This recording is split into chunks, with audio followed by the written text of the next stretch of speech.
Hello friends, welcome back to my channel, or welcome to my channel if you haven't been here before. I'm Erin, and for today's video we are going to be reading another Reddit no sleep story.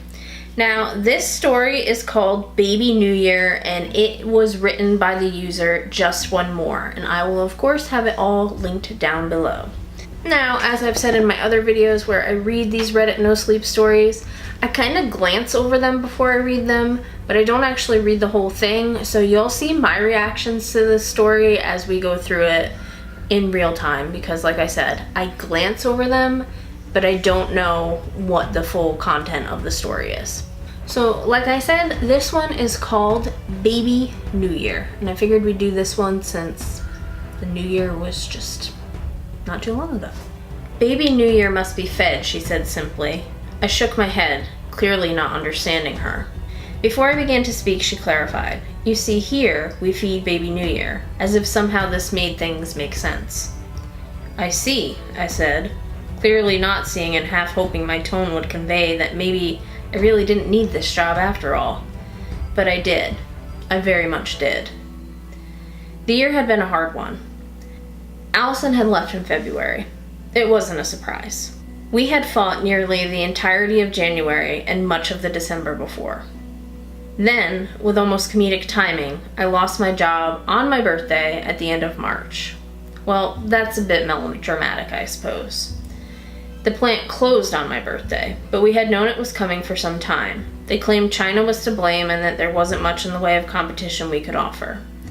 Which I suspect is at least partly true, but I suspect even more that the CEO's expensive sports car habit and even more expensive Pretty Little Blonde habit had more to do with it than China could ever dream of.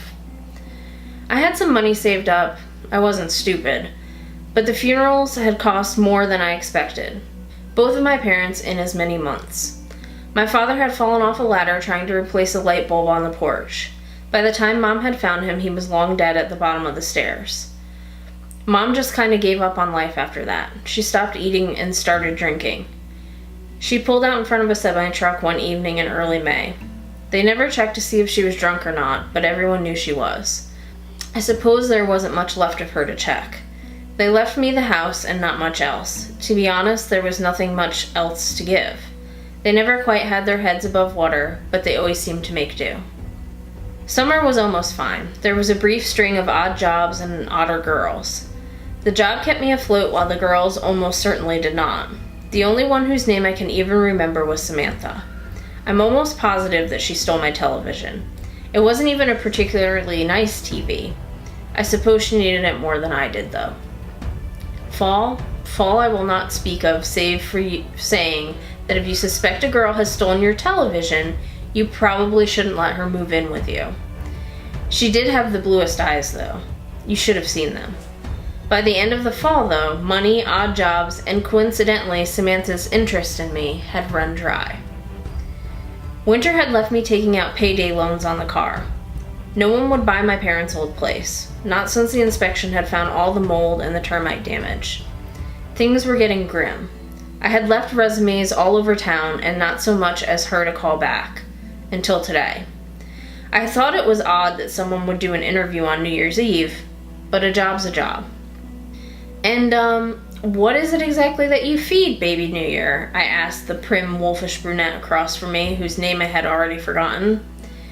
She was cute in a I harvest organs for fun on the weekends kind of a way, though. She smiled with a wistful look and said, dreams. Now, at this point, I should have left. But I had driven a long way for this interview, and a tank of gas was a treasure that I dare not waste. And it wasn't as if I had any other plans for the evening. No money to get drunk on, and no one to speak of, who wouldn't steal my appliances or furniture anyway, to spend the evening with. I see, I said with the look of a man who was very clearly blind. And, how exactly did you come to contact me about this position? That I know of, I never... She interrupted. I know how bizarre this all must seem, but I assure you we're on the level. Well, a level anyway. Also, to put your mind at ease, the job's all yours if you want it. You see, we look for candidates such as yourself. You need not have put out a single resume. You would have come if you need be. You see, we need you. We need the hopeless. I don't You will, she interrupted again. I'm sorry to keep interrupting, but time is short and growing shorter. How is it, do you think, that we as a species are still alive? With all of the war and nuclear weapons and viruses and gamma radiation bursts and meteors and dark matter and flesh-eating bacteria and dinosaurs and dark matter, how is it that we still yet live? She asked in a tone of someone who already knew every single possible answer to every single possible question on a test. I mean, well, our species is alive because of sacrifices, because of dreams and hopes given up for the greater good of humanity. Sometimes we get lucky, and sometimes things work out, but mostly it's dreams. And tonight, there are more dreams and hope for a brighter future than any other night of the year, she explained. Quite poorly, in my opinion. I waited patiently, not wishing to be interrupted again. Tonight we harvest those dreams, and we feed them to Baby New Year. It will be easier if I show you. Come. She stood and signaled me to follow. I should have ran the moment she opened the door, all the way to the elevator at the end of the hall and rode it to the bottom floor. I should have jumped in my car and never looked back. But I have a feeling. It is a black sense of morbid curiosity, and so I followed. It was not a long walk down the nondescript hall to the nondescript elevator in the nondescript building. Everything here was normal, so painfully normal. After an intricate sequence of button presses, we rode down in an uncomfortable silence for a long while. We rode to what seemed to the bottom floor of the world, and in a way it was. When the door opened, I was shocked by the bustle of activity. The room was the size of an aircraft hangar, and it was packed. Lab coats and safety glasses bustling from one bank of extremely complex-looking devices to another, each face more exasperated and defeated than the one before it. We walked as she talked. We do not know what it is or where it came from, or how long it's been here. We can't tell if it's an alien, a god, a devil, a time traveler, a ghost, or the damned abominable snowman. We know exactly nothing about it except that it seems to want to keep our species alive. This year alone, our species has managed to wipe itself out, or die inadvertently exactly. She pauses to squint at a huge display across the room. 642 times across as many timelines, and this thing prevents it from happening in ours. Somehow, we think. We slowed as we came to the end of the hangar. The scientists here were few and far between, and the ones here wore the most broken and defeated looks of any man I've ever seen. You see, she said, it feeds on dreams. We can't stand to be near the baby for long. There's no shielding we can devise or preventative measures we can take. It just takes them and eats them and saves us all. We put it in there because, well, honestly, it's hard to look at. Too many moving parts. It's too unsettling for most of our technicians to leave it out in the open.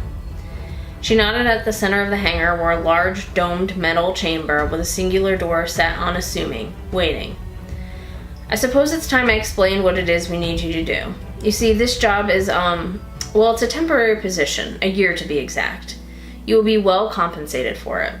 I nodded, almost understanding. And what exactly is it that I'll be doing for this position? Watching the world die. Well, all the worlds, really. And every timeline there is. The baby, well, you see, it needs a host of sorts. Well, it prefers a host anyway. It gets cranky without one. And it prefers a host of a certain inclination as well. A human without dreams who no one will miss. Not for a year, anyway. We have found the transition process is easiest for the host right before the baby feeds, so we try to aim for New Year's Eve. Christmas is too fickle, but on New Year's there's so many hopes to prey on. Our boys in lab coats weren't without a certain sense of humor when they named it, she said with a wry smile.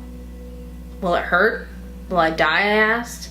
If I were to take the position, that is.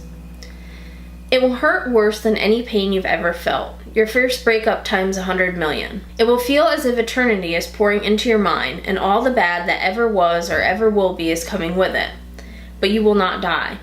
As we understand it, no host has ever died of natural causes after the, position was filled. They simply are, for as long as they wish to be, and then they're not. Most go on to live a very normalish and happy lives afterwards, though. Some, simply choose not to be immediately, though. Those were usually the bad years. The position is not without its risks, you see. I see, I said, finally seeing for the first time that day. And if I decide to take the position, I imagine I start immediately, I asked. Yes. right after the paperwork is signed, she said. And the man I'll be replacing, will I get to speak to him at all, I asked. Woman, and no, it usually takes a few days for the host to, remember how to, human again. She said sheepishly, for the wolf of a woman she was anyway. And if I refuse, I asked, knowing that without a doubt that I wouldn't. Then you refuse, she said flatly. But we both know that won't be the case. No one ever has. We've come to believe that the host picks the baby as much as the baby picks the host. But that's mostly a guess by the boys in lab coats. We know very little about the selection process aside from the baby being very picky. There was a long pregnant pause now as I pretended to ponder my options. She surveyed me almost pityingly. It would seem even Mephistopheles has a soul at the end of the day. So, I said finally, I suppose there's some paperwork I need to sign. Right this way, she said with uncharacteristic kindness. Right this way. So that was definitely more on the weird side than the scary side to me, but it also seems like there could be more parts coming to that, so I've saved it and I will check to see if any other parts come up and whether or not it turns into a series of some sort. But we'll see whether or not that happens. It's definitely an interesting concept, and I'd love to know what New Year baby actually looks like, or what the heck they're talking about. I mean, I know she said that they didn't know what it was, but maybe this writer is going to shed some light on what baby is and what you see as the host and what exactly is happening. But yeah, like I said, I chose this story because it had New Year in the title, and New Year's was not that long ago. It was definitely one of the more stranger ones I've read on No Sleep.